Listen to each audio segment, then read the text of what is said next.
Bapak, Ibu, dan saudara-saudari yang terkasih, berjumpa lagi dengan saya, Brother Antonius Sabtono, dalam program acara Sikat Pang, Sikat edisi Panggilan.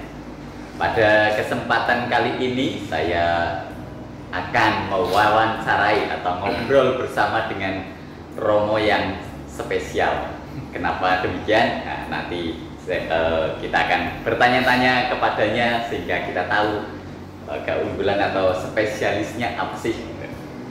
Dan tidak lama kita akan langsung saja ngobrol dengan narasumber kita. Romo Budi, selamat pagi berkah dalam. Selamat pagi berkah dalam, Brother.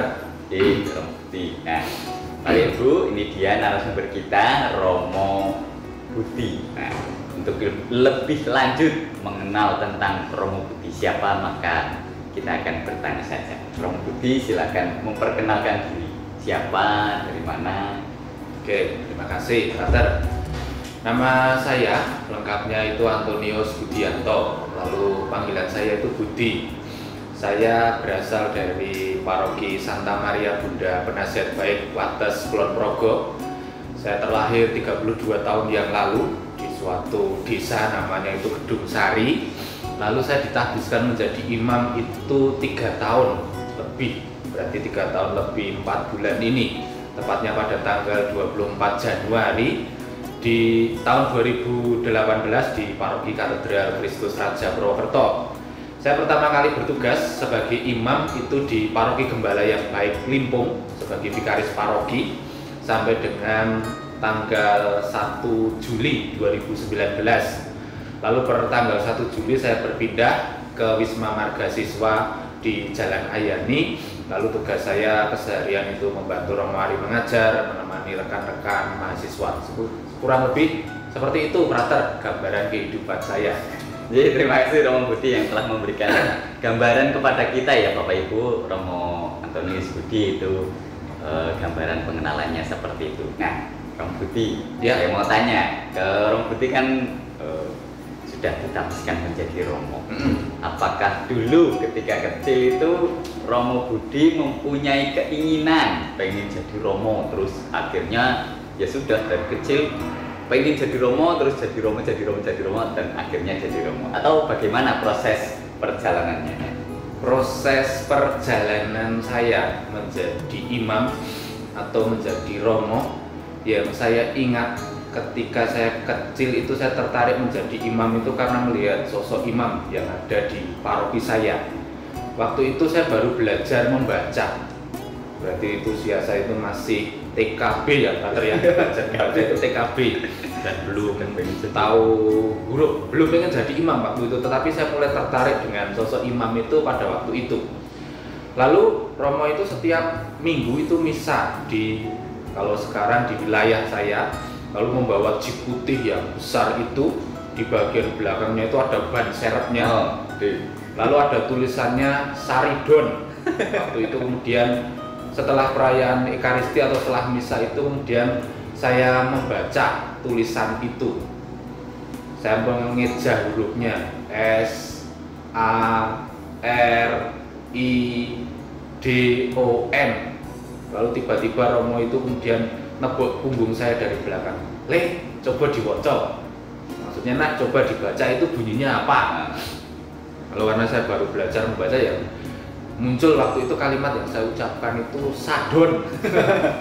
Lalu Romo itu kemudian mengajari saya membaca Saridon. Ini bukan bukan saya promosi obat, tapi saya pengalaman saya mulai mengenal sosok imam dan tertarik itu dari pengalaman yang sederhana itu. Lalu saya diajari membaca oleh Romo itu. Ini bunyinya begini. Dan mulai saat itu saya mulai tertarik.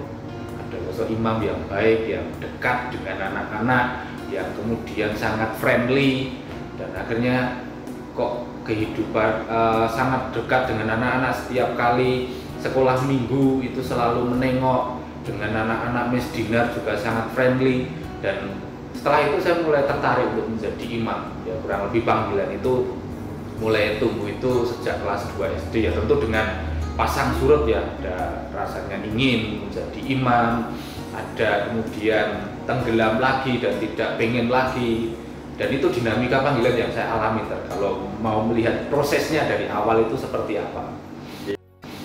Terima kasih Romo Budi. Itu ternyata Romo Budi sejak dari kecil pengen jadi Romo, dari hal sederhana, pengalaman diajari membaca dan juga melihat imam yang sering memimpin Ekaristi di wilayahnya atau di tempat di mana Romo Budi tinggal. Nah, Romo Budi tadi kan mengatakan bahwa prosesnya itu ada pasang surut. Tadi ya baru menjelaskan sekitar kelas 2 SD. Bagaimana kelanjutannya ketika sudah mulai SMA, kemudian kan sudah mengenali perempuan lawan jenis gitu ya. Biasanya ada ya tumbuh-tumbuh jatuh cinta kepada lawan jenis. Terus bagaimana itu Romo Budi? Oke.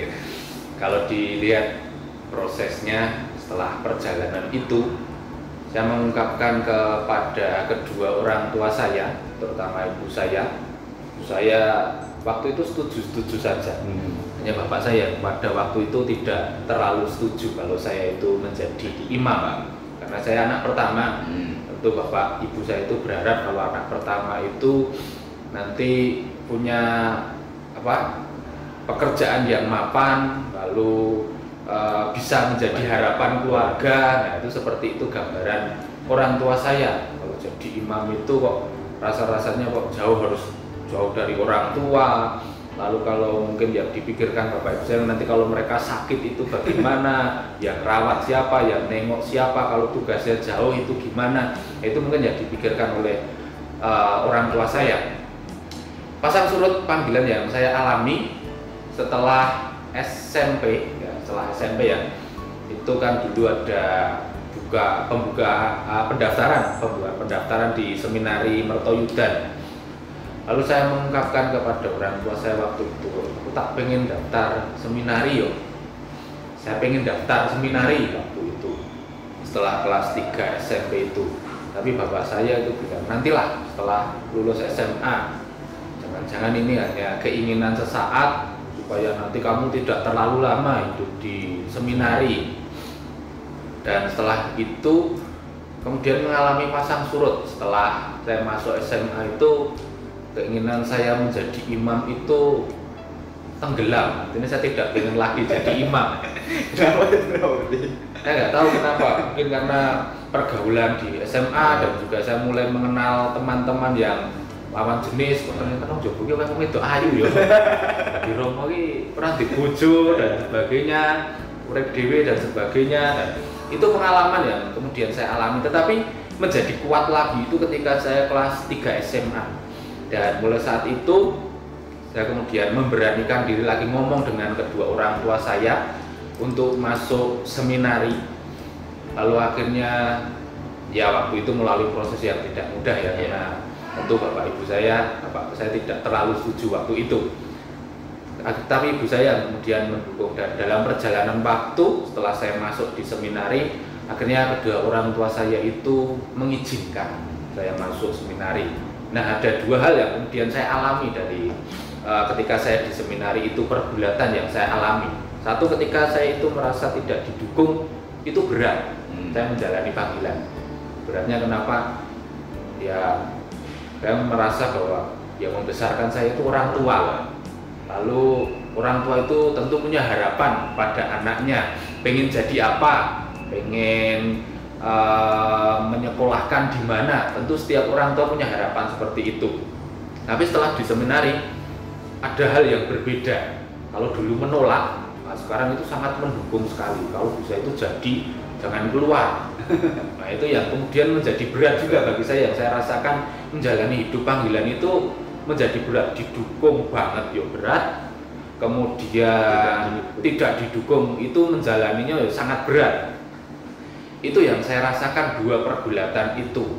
Tetapi setelah saya lulus tahun rohani di Tegal tahun 2010, wawasan kedua orang tua saya itu mulai terbuka. Artinya ya kalau itu memang jalanmu ya silahkan dijalani. Yang membuat saya ayem waktu itu, kemudian saya merasa lega menjalani panggilan itu ketika kemudian bapak ibu saya itu mengungkapkan, nek kowe wis ra kuat ning seminari Bali yo. Mulyo, tetap tak anggap anak. Kalau kamu sudah tidak kuat menjalani hidup di seminari, tidak usah dipaksakan. Tetapi pulanglah, kami menganggap kamu itu sebagai anak saya. Dan kemudian saya menjalani hidup panggilan, menjalani rutinitas hidup di seminari itu ya dengan lega, dengan senang. Kemudian panggilan itu kemudian saya rasakan sesuatu hal yang membahagiakan. Terima kasih Romo Budi, ceritanya sangat menarik ya, bahwa di dalam hidup keluarga pasti orang tua memiliki keinginan, harapan kepada anak-anaknya, dan itu juga diungkapkan dalam pengalaman Romo Budi. Orang tuanya memiliki pengharapan dan keinginan terhadap Romo Budi ingin menjadi seperti apa, tetapi akhirnya ketika Romo Budi sudah memilih, orang tuanya mendukung, dan juga dalam proses pengalaman akhirnya orang tuanya terbuka karena mulai mengenal, dan ya saya kira dalam proses itu ada wawasan-wawasan baru yang diterima sehingga membuka hati dan pikirannya, dan akhirnya mendukung Romo Budi untuk menjadi seorang imam, tetapi juga memiliki dukungan itu saya rasakan kalau dari ceritanya itu membuat Romo Budi merasa lega dan bebas, karena dukungannya bukan hanya memberikan semangat tetapi juga memberikan kebebasan kalau nanti pun gagal menjalani sebagai calon imam, diperkenankan untuk kembali, dan itu saya rasa hal yang sangat mendukung bagi Romo Budi. Nah, itu kan tadi sudah mulai proses, sudah sampai seminari gitu ya. Terus ketika akan ditabiskan Romo, biasanya kan ada, ini pengalaman sekali seumur hidup gitu ya. Apakah ada sesuatu perasaan yang muncul gitu Romo? Perasaan yang muncul ketika kemudian saya mulai tingkat 6 itu berarti jenjang yang paling tinggi di seminari tinggi. Lalu dalam perjalanan itu saya mulai menengok panggilan saya, yang saya menengok perjalanan hidup panggilan saya, dan saya merasa dalam perjalanan hidup itu Allah itu sungguh luar biasa dalam kehidupan saya. Mengapa saya katakan Allah itu luar biasa? Allah itu sungguh luar biasa saya rasakan. Kenapa dari sekian banyak orang dulu kok saya yang pengen jadi romo, dari sekian banyak orang di paroki saya, kok saya yang pengen jadi romo. Itu kemudian yang saya tengok dari sekian banyak teman yang menjalani tes di seminari bersama-sama, kok saya boleh diterima. Itu yang kemudian saya manai dalam perjalanan itu. Allah itu luar biasa. Kok dalam perjalanan saya menjalani hidup dan panggilan di seminari, di tahun rohani, di seminari tinggi, menjalani tahun orientasi pastoral di seminari Mertoyudan, lalu saya pulang lagi ke seminari sampai akhirnya pada tingkat yang paling akhir mau tahbisan diakon itu, dari sekian banyak teman yang bersama-sama dengan saya berjuang, kok saya boleh dan kuat bertahan sampai kurang lebih hampir 11 tahun. Itu yang kemudian saya merasa Allah itu sungguh luar biasa dalam kehidupan saya. Dan setelah ditahbiskan menjadi imam, saya itu kan keluarganya besar ya, keluarga besar, karena ketika saya masuk seminari tahun 2007 itu saya dulu 4 bersaudara, tetapi kemudian muncul bonus. Jadi ketika saya pergi itu ada bonusnya, dan bonusnya itu 2, jadi saya itu menjadi 6 bersaudara waktu itu.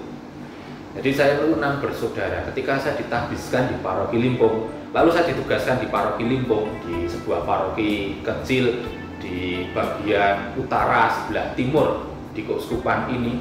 Saya punya umat itu dulu 600, dan saya merasa Allah itu luar biasa itu di situ. Saudara saya di rumah itu, kalau saya di rumah itu 6 bersaudara, tetapi kemudian ketika saya menjadi imam, saya punya 600 umat, 100 kali lipat saudara. Dan itu kemudian saya merasa bahwa Allah itu sungguh luar biasa dalam kehidupan saya. Saya yang lemah, saya yang kemudian banyak kekurangan, itu akhirnya boleh menjalani hidup panggilan. Dan disitulah kemudian saya memanai panggilan itu bukan di dalam kekuatan kita, tetapi Allah itu memanggil kita itu justru di dalam kelemahan. Banyak kelemahan yang saya miliki, tetapi Allah menggunakan berbagai macam kelemahan itu, dan itu yang kemudian saya maknai, wah ternyata Allah itu sungguh luar biasa dalam kehidupan saya. Begitu Kak. Nih, Ramudi, pengalaman yang sangat luar biasa. 100 kali lipat diberikan kepada Romo Budi, terutama kalau berbicara tentang ya saudara seperti itu ya, yang di rumah 6 bersaudara, ketika menjadi Romo harus menggembalakan 600 umatnya, 100 kali lipat buahnya. Nah, Romo Budi itu kan sudah berutusan menjadi Romo, berada di paroki di Limpung gitu ya. Terus setelah itu ada perutusan baru gitu ya. Nah, ada perutusan baru itu di mana? Dan apa ya yang menjadi kebahagiaan ketika di tempat perutusan baru itu? Perutusan baru saya itu di marga siswa. Ya, perbedaannya kalau dulu umat yang saya layani itu beragam, ada orang tua, ada keluarga muda, ada anak-anak, ada pia dan sebagainya, banyak yang dijumpai. Tetapi kemudian di marga siswa ini kan khusus orang-orang muda ya, yang mereka yang mahasiswa-mahasiswi, tentu yang dijumpai adalah orang-orang muda semuanya. Dan orang-orang muda itu saya rasakan mereka itu cara berpikirnya, cara bertindaknya itu senantiasa ingin tahu hal-hal yang baru, senantiasa ingin mengeksplorasi.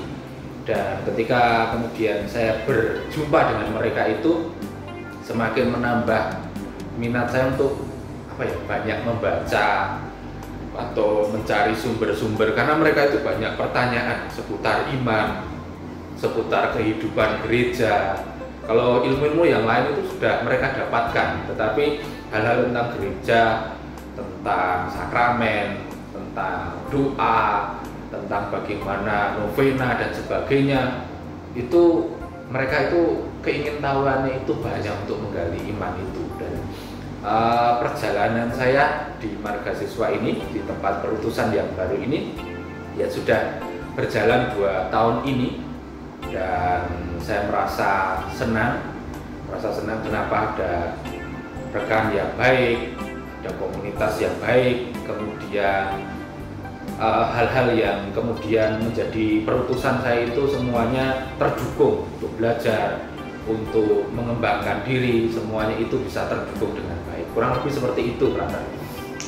Ya, terima kasih Romo Budi. Ada perubahan tadi dikatakan oleh Romo Budi ketika di paroki, umatnya ada bapak, ada ibu, ada anak-anak. Nah, ketika pindah perutusan ke marga siswa, nah umatnya ya para mahasiswa yang memiliki keinginan banyak, keinginan tahuan ya, terutama tentang gereja, tentang doa.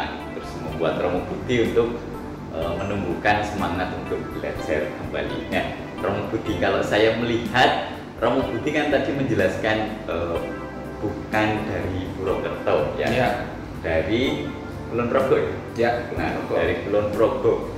Dan juga pengalaman tadi itu ketika waktu kecil berjumpa dengan Romo yang berada di sana. Terus bagi saya menarik itu, kenapa kok akhirnya Romo Budi itu memilih Keuskupan Purwokerto untuk menjadi imam? Kenapa kemudian pilihan saya itu masuk Purwokerto? Sebelum saya punya pilihan ke Purwokerto itu, dulu saya itu sudah melirik-lirik salah satu kongregasi untuk masuk. Dalam perjalanan waktu ketika di seminari itu banyak buku waktu itu dari frater-frater Keuskupan Purwokerto yang menuliskan perjalanan peregrinasi atau kisah mereka itu berjalan 250 kilo, 200 kilo selama beberapa hari. Dan saya banyak membaca buku itu. Lalu saya mulai tertarik. Ada pengalaman-pengalaman di mana mereka itu tidak punya apa-apa, harus minta-minta, ada pengalaman mereka itu kemudian ditolak, bahkan ada kemudian yang dibuang orang ke tengah sawah dengan dinaikkan sepeda motor dan sebagainya. Itu pengalaman yang kemudian bagi saya itu menarik bagi saya untuk dibaca, untuk direnungkan bagaimana kisah mereka itu mengandalkan Allah. Dari situ kemudian saya itu sedikit-sedikit mulai mengenal Purwokerto dari buku peregresi itu satu. Lalu teman saya waktu itu mengajak saya live in itu di Seminari Torsa tahun 2008 ya 2008 itu saya diajak live in ke Seminari Torsa. Lalu sedikit-sedikit mulai mengenal, ya tidak banyak yang pengenalan saya baru terbatas. Lalu dari situ kemudian saya itu mulai tertarik untuk menjadi memilih Keuskupan Purwokerto itu sebagai tempat saya untuk lanjut, artinya calon imam Keuskupan Purwokerto.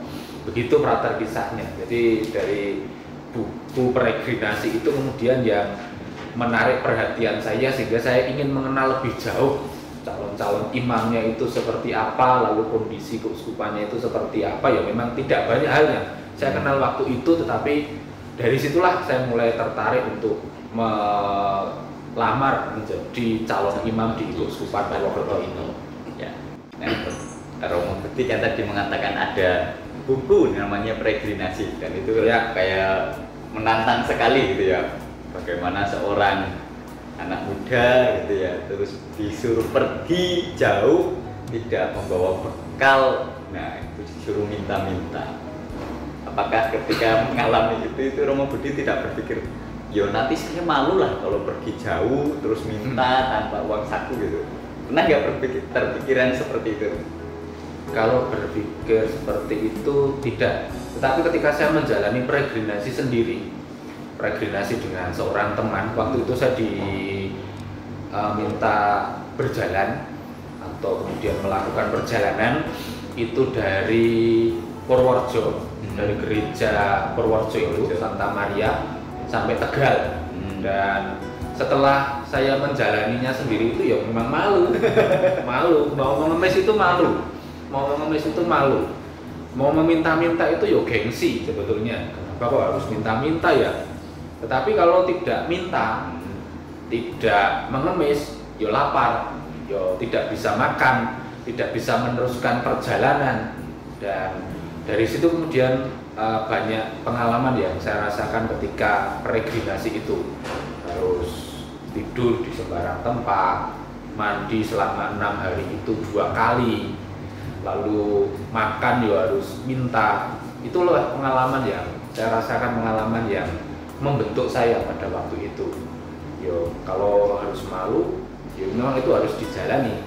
Bagaimana kemudian saya belajar untuk mengandalkan Allah, ya harus mengemis supaya bisa makan, harus minta supaya saya tetap bisa kemudian dan teman saya itu bisa bertahan hidup dan kemudian melakukan perjalanan.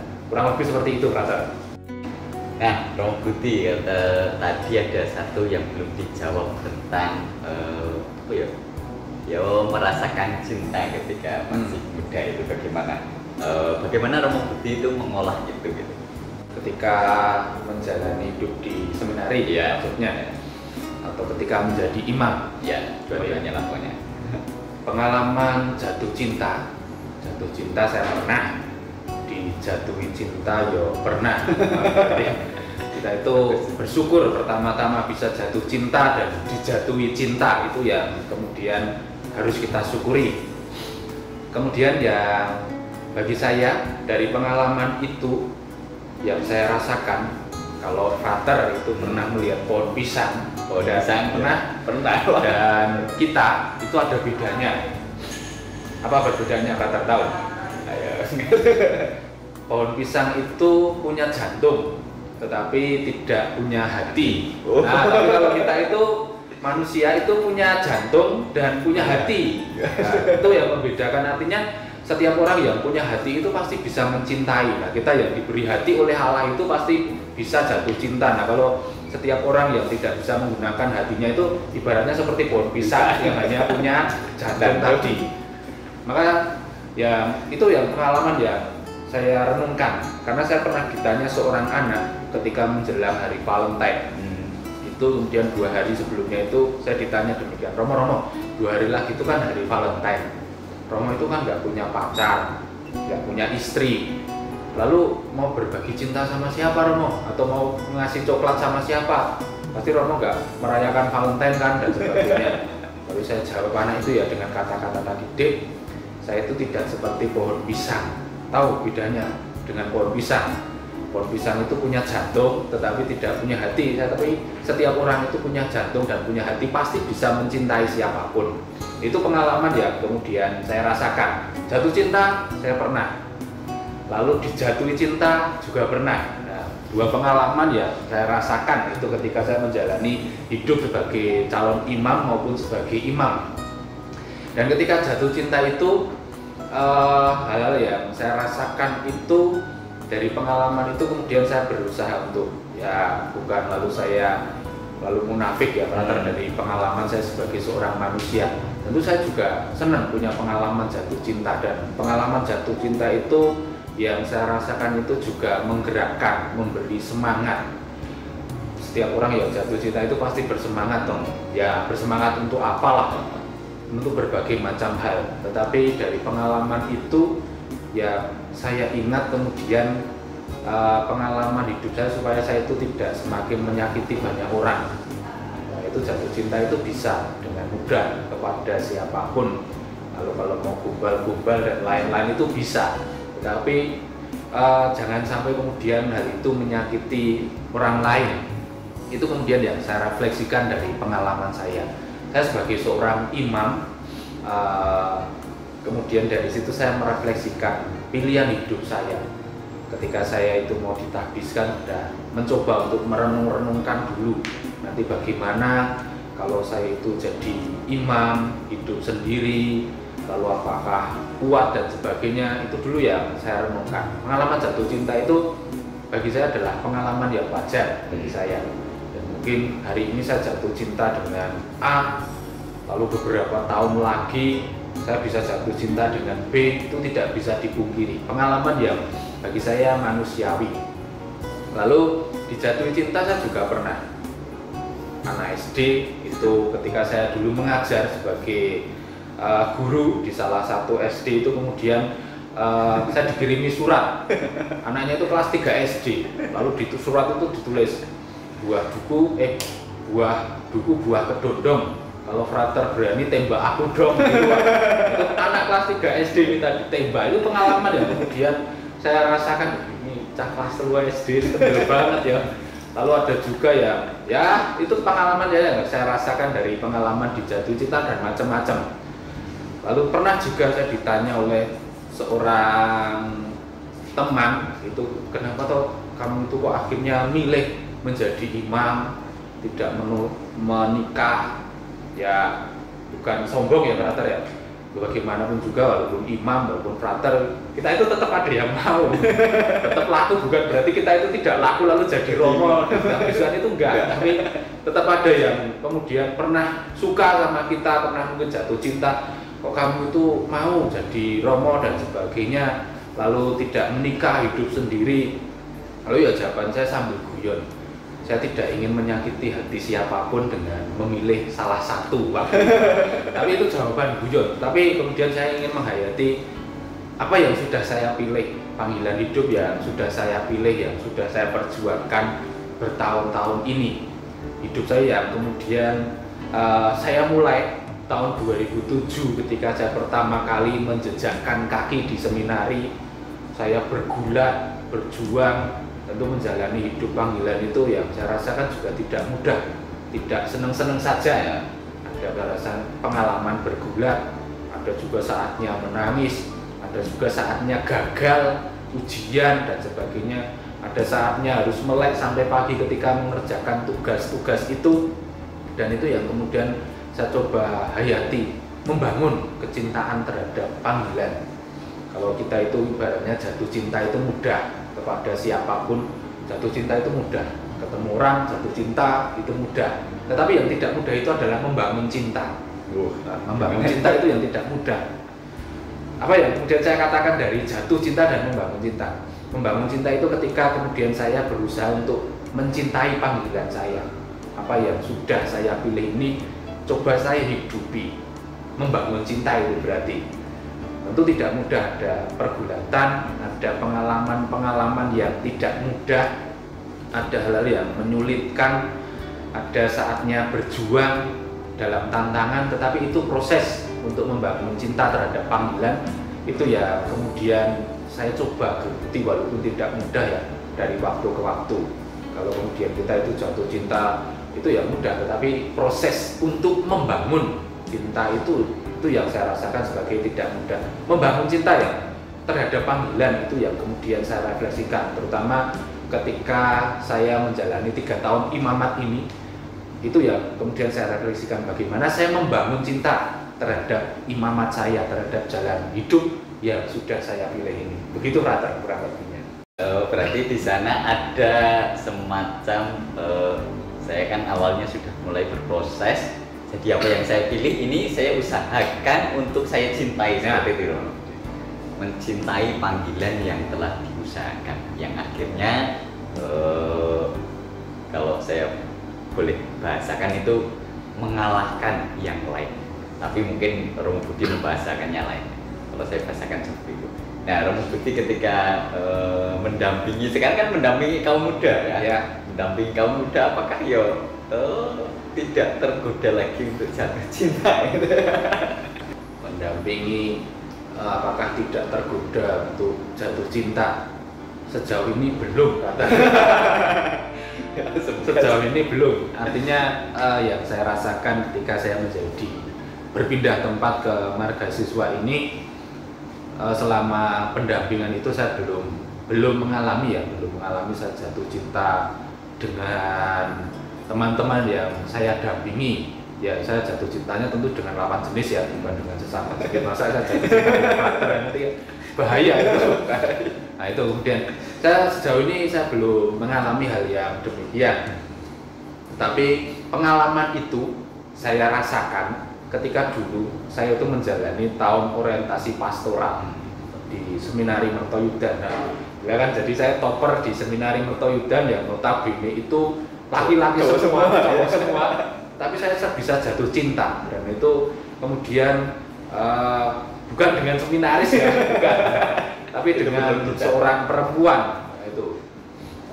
Lalu itu pengalaman saya pertama.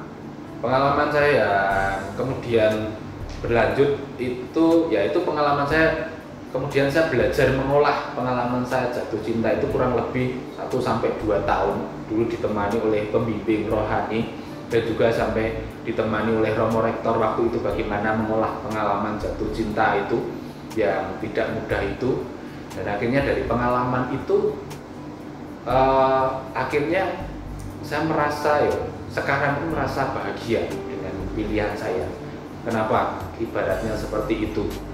Dulu saya kenal itu, kalau saya boleh sharing ya, saya kenal itu ketika saya menghadapi berbagai macam permasalahan di Seminari Mertoyudan.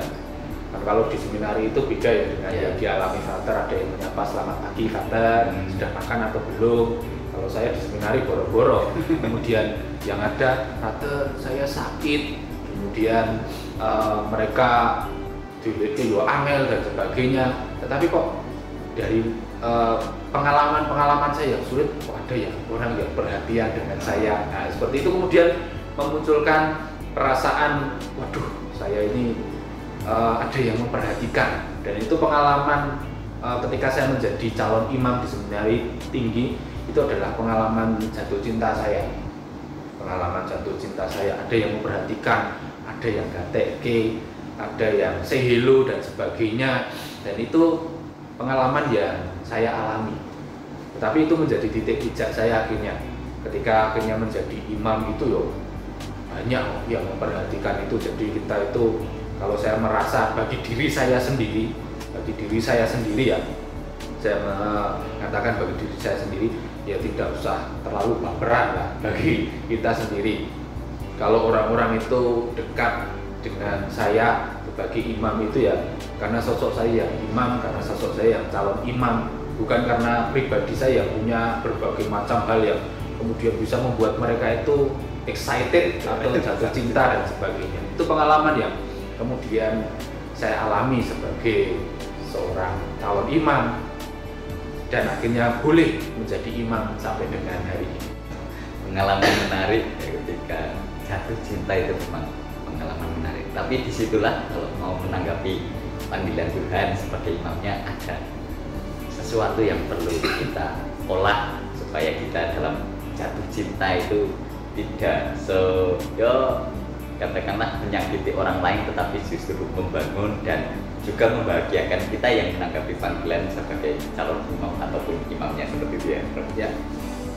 Nah, terus selanjutnya Romo Budi, kalau ini berbicara lagi tentang orang tua. Nah, ketika sudah jauh ya, jadi imam kan di Keuskupan Purwokerto, orang tua ada di rumah, apakah ada ya saling kontak gitu, hubungan memberitahu kabar gitu supaya sehingga jadi romo itu tidak terlepas pas tapi tetap ada hubungan dengan orang tua, atau bagaimana Romo? Ya, saya cerita pengalaman saya ketika saya menjadi imam. Saya tetap kontak dengan orang tua saya, tetap telepon, tetap WA. Bahkan pengalaman saya yang saya rasakan, adik-adik saya itu kan ya sudah kerja itu kan di beberapa tempat ya, dan jauh dari rumah. Ada yang di Jakarta, ada yang di Bantul, ada yang dari Sedayu. Ketika bapak ibu saya itu kemudian ngebel, telepon, atau misalnya butuh sesuatu, atau pengalaman saya ketika simbah saya sakit atau ibu saya sakit dan waktu itu harus dibawa ke rumah sakit, dan karena dibujuk-bujuk karena tidak mau ke rumah sakit, yang sampai duluan di rumah itu saya dibandingkan adik-adik saya. Mungkin kalau adik-adik saya itu harus mikir mereka itu bagaimana cuti kerja, izin kerja dengan pimpinannya, harus beli tiket jauh, harus nanti kembali lagi.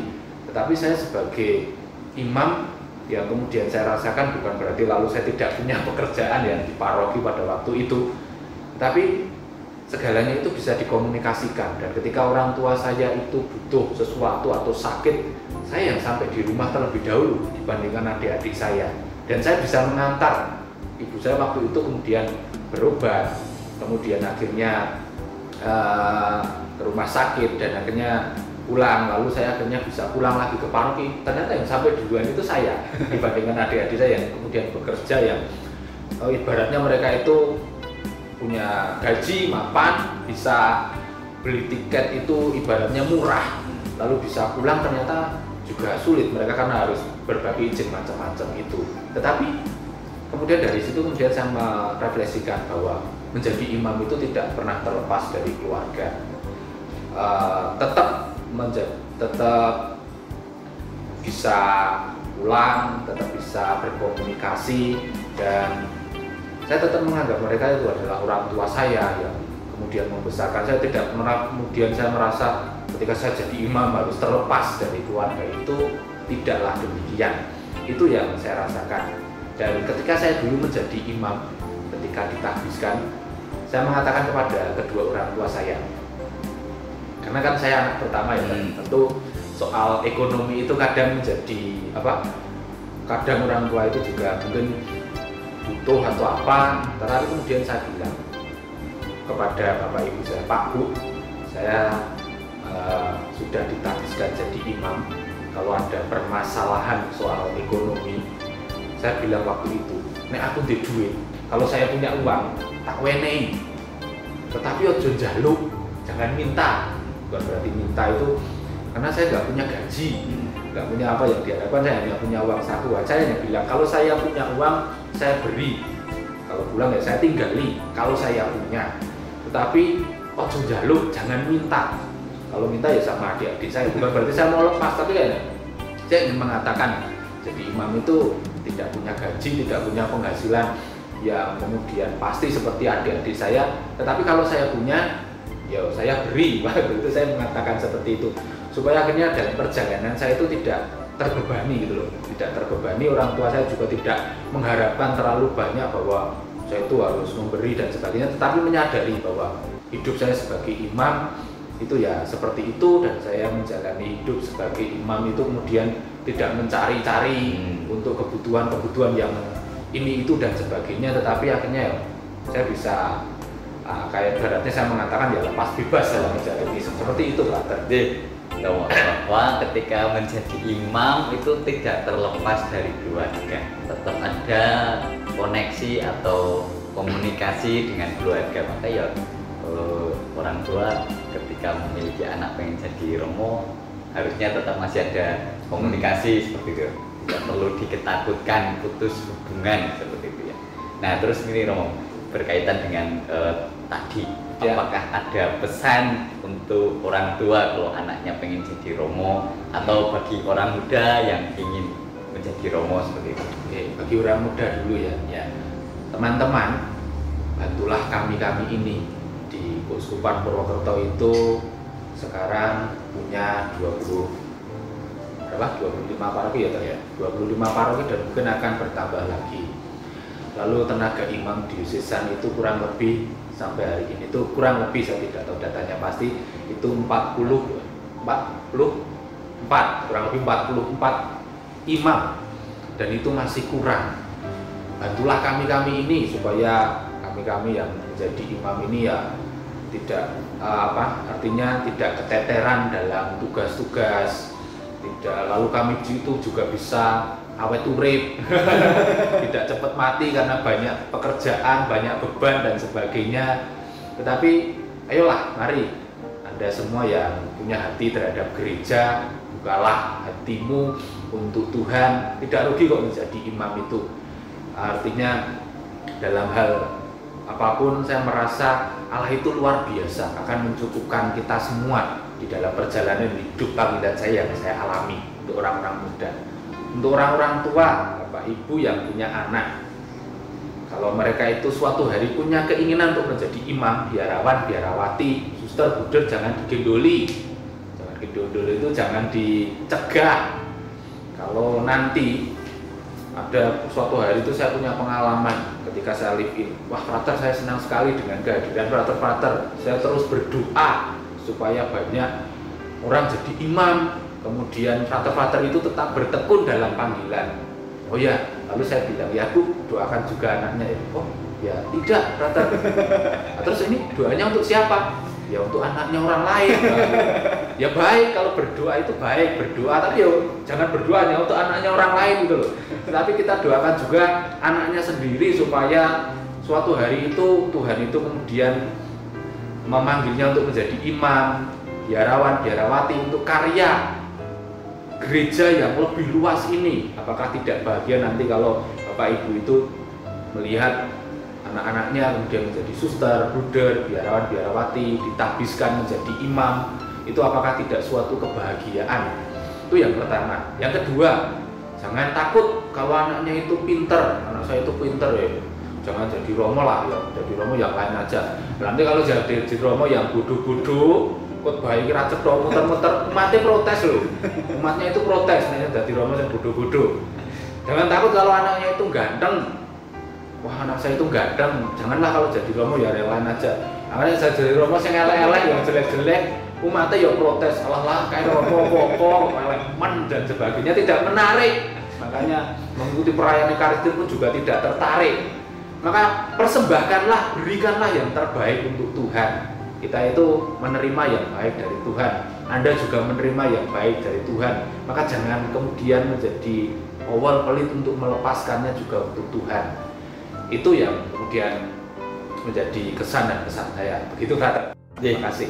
Terima kasih Romo Budi atas pesan dan kesannya. Nah Bapak Ibu dan saudara-saudara yang terkasih kaum muda, ternyata menjadi imam itu bukan hanya melayani di paroki, tetapi juga melayani kaum muda, terkhusus untuk seperti Romo Budi ini melayani kaum muda yang mahasiswa, mendampingi para mahasiswa.